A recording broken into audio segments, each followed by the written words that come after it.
Donc, bonjour, bonsoir, chers étudiants.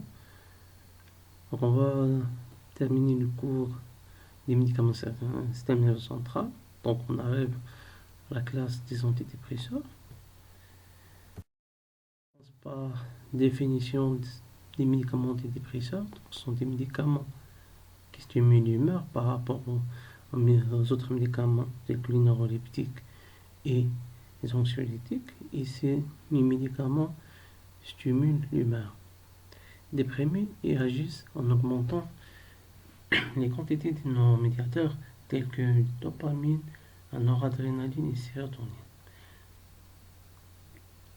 Et il y a plusieurs mécanismes utilisés pour donc, augmenter ces neuromédiateurs.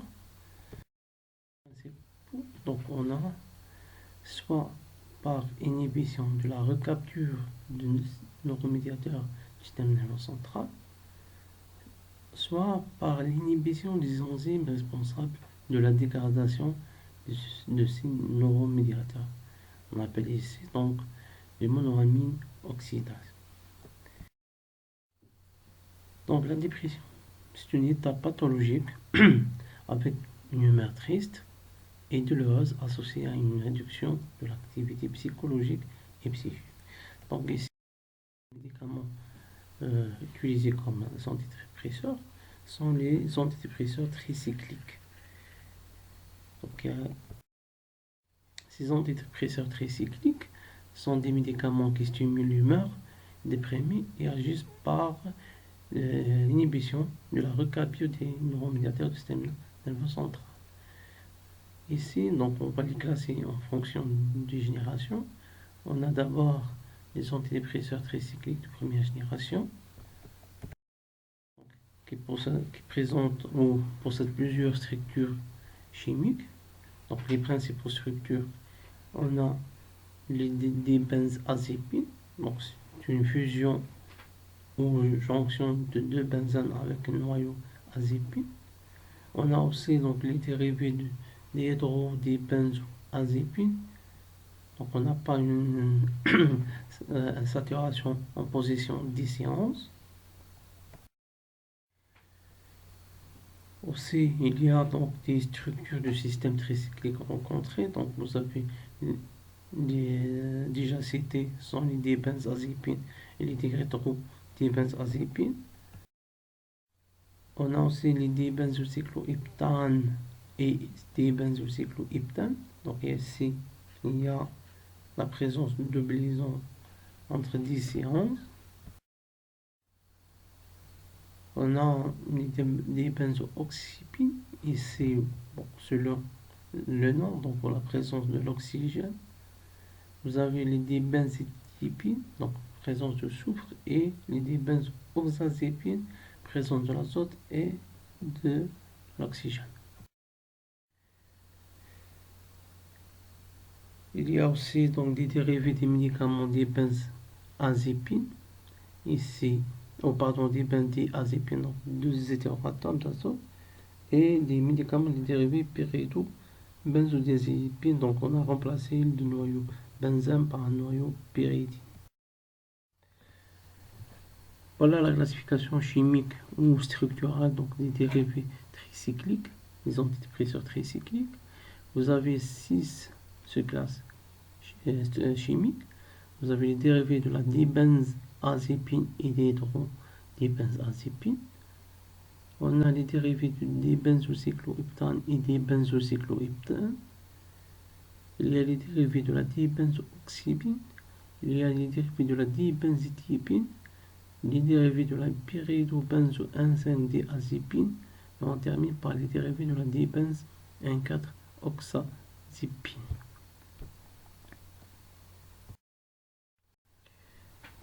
Pour les dérivés de la dibenzépine, dibenzazépine et dihydrobenzazépine, on commence par les dérivés dihydro, c'est-à-dire saturés, il n'y a pas de double liaison, en position 10 et 11. Les principaux médicaments en fonction des radicaux R et R' et R2'. Le chef de file de cette classe, c'est l'imipramine. Donc ici, vous avez une chaîne aminée donc en R, c'est un diméthylaminopropyl, donc chaîne à 3 carbones avec la présence d'un amine tertiaire. Et donc, pour le R et R' sont des hydrogènes. Pardon, pour le R' et le R2' sont des hydrogènes. D'accord?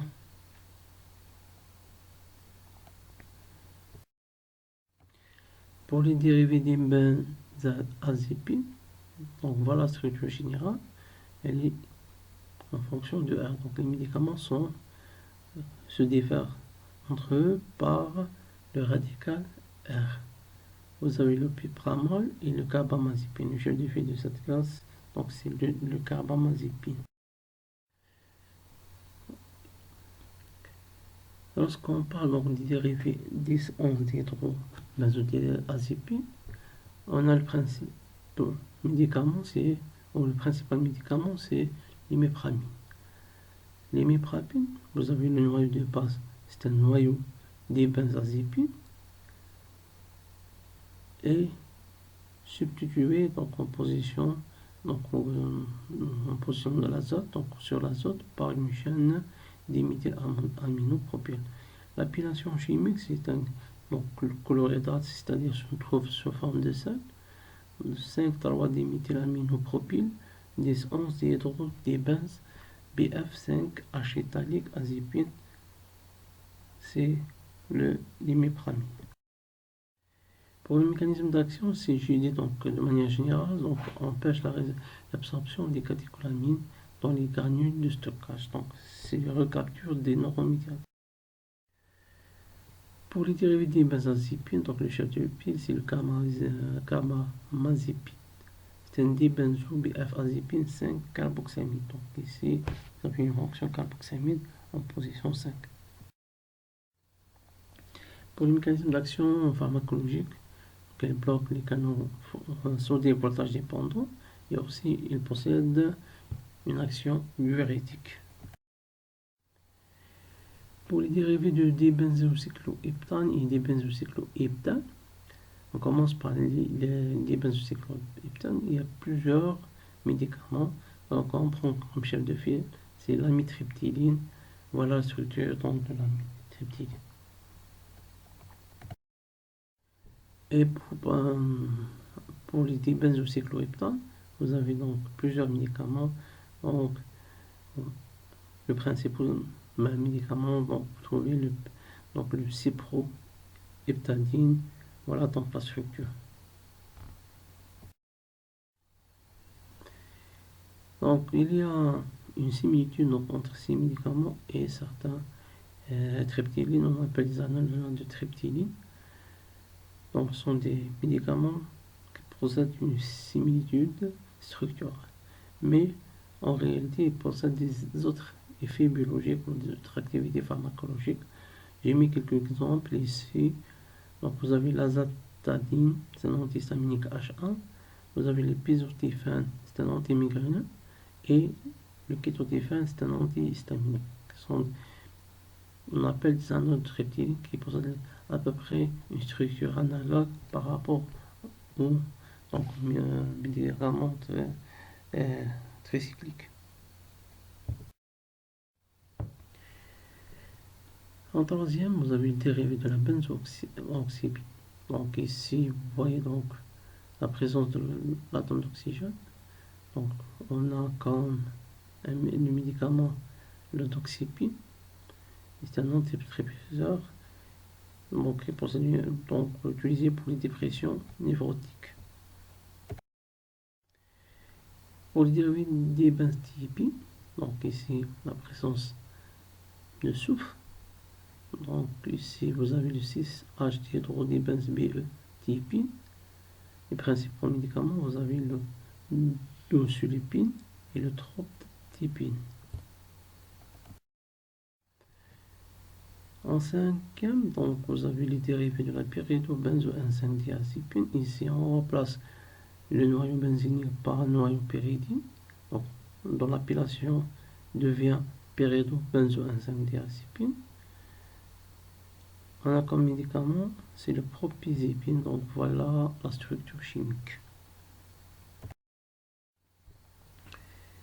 Pour les dérivés de la dibenzène 4-oxazépine, on a la molécule, donc la moxépine, la moxapine. C'est un dérivé de 2-chloro-11-1-piperazényl dibenzène 4-oxazépine.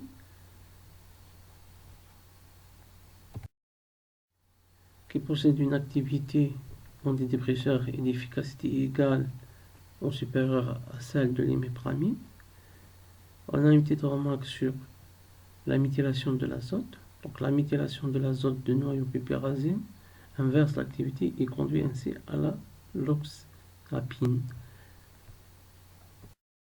La structure de l'oxapine, donc qui possède un groupement méthyl.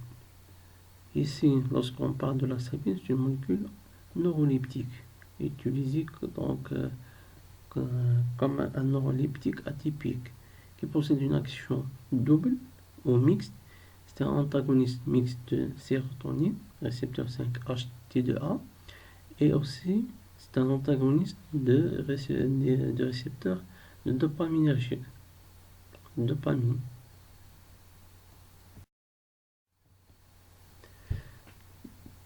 Pour la relation structure-activité, des antidépresseurs tricycliques, voilà la structure générale. Pour la chaîne latérale, l'optimum de l'activité est situé à 3 carbones. L'encombrement croissant sur cette chaîne diminue ou bloque la recapture de la sérotonine. Pour la fonction amine, les amines tertiaires bloquent les récepteurs cétoninergiques alors que les secondaires bloquent les noradrénaliques. Par contre, les amines primaires sont des médicaments qui ne possèdent pas une activité, donc biologiquement inactive. La structure dans son intégrité du système tricyclique possède un caractère amphiphile dû à la présence du système aromatique. Ceci explique son efficacité pour les récepteurs des différents neuromédiateurs et l'effet stabilisant de la membrane indésirable au niveau cardiaque. En deux, vous avez les antidépresseurs apparentés ou tricycliques. On appelle les antidépresseurs de deuxième génération. Voilà donc des structures des médicaments qui appartiennent ou apparentés par rapport aux médicaments de troisième, par rapport aux médicaments première génération. Vous avez donc une structure bi- et tétracyclique. Il y a plusieurs médicaments tels que l'aminieptine, minazirine. Il y a plusieurs médicaments.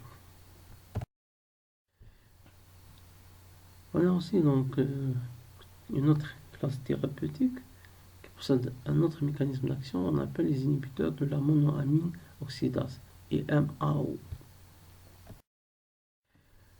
D'abord, on commence par un petit rappel sur l'enzyme, donc le MAO.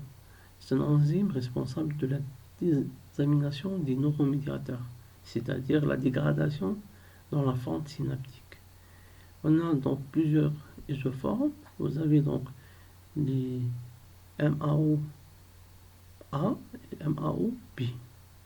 Donc le MAO-A, c'est un enzyme responsable de la dégradation de la noradrénaline, l'adrénaline et la sérotonine. Par contre, le B, donc responsable à la dégradation de tryptamine, benzélamine et phényléthylamine. Aussi, donc, on trouve certains neuromédiateurs qui possèdent une double dégradation par les deux enzymes, tels que donc, le dopamine et le tyramine, qui sont dégradés par les deux isoformes des monoamine oxydase. Pour les inhibiteurs non sélectifs de la monoamine oxydase et AMA, la mise en évidence des propriétés antidépressives au cours de traitement par l'isoniazide, c'est utilisé en premier recours comme un antituberculeux et à l'origine de la découverte de cette classe. Ici, vous voyez donc les structures des différents monoamines oxydases, donc ce sont des médicaments non sélectifs. Vous avez l'isoniazide, les proniazide et le nialamide. l'appellation chimique de l'éproniliside, c'est le 1-isonicotinyle 2-isopropyl-hydrazide. C'est un inhibiteur non sélectif, irréversible et non compétitif des monoaminoxydases de type A et B. Donc il n'y a pas de sélectivité ici pour les enzymes. Par contre, donc, il y a d'autres inhibiteurs qu'on appelle les inhibiteurs sélectifs de la monoamine oxydase. Ici, c'est pour l'isoforme A. Donc, vous avez les inhibiteurs sélectifs réversibles et compétitifs des monoaminoxydases de type A, tels que le moclobémide et le toloxatone. Donc, ce sont des inhibiteurs de la monoaminoxydase A. Et entre autres, vous avez donc les inhibiteurs de la recapture de la sérotonine. Donc, ici, c'est pas la dopamine, mais c'est la, pardon, c'est pas le recapture donc, de dopamine, c'est la sérotonine. Donc ici, vous avez donc trois molécules. Vous avez le fluoxétine, fluvoxamine, le paraoxétine. Donc ici, ce sont des médicaments qui possèdent des structures complexes, différentes à celles des inhibiteurs des monoaminoxydases et aussi des antidépresseurs tricycliques. On termine par les mécanismes d'action. Donc c'est un schéma général sur les différents actions de ces médicaments antidépresseurs. Vous avez les antidépresseurs tricycliques, les inhibiteurs de la sérotonine, qui empêchent la recapture des neuromédiateurs dans la fente synaptique, ainsi que les inhibiteurs de la monoaminoxydase inhibent la dégradation de ces neuromédiateurs aussi dans la fente synaptique. Et je vous remercie pour votre attention.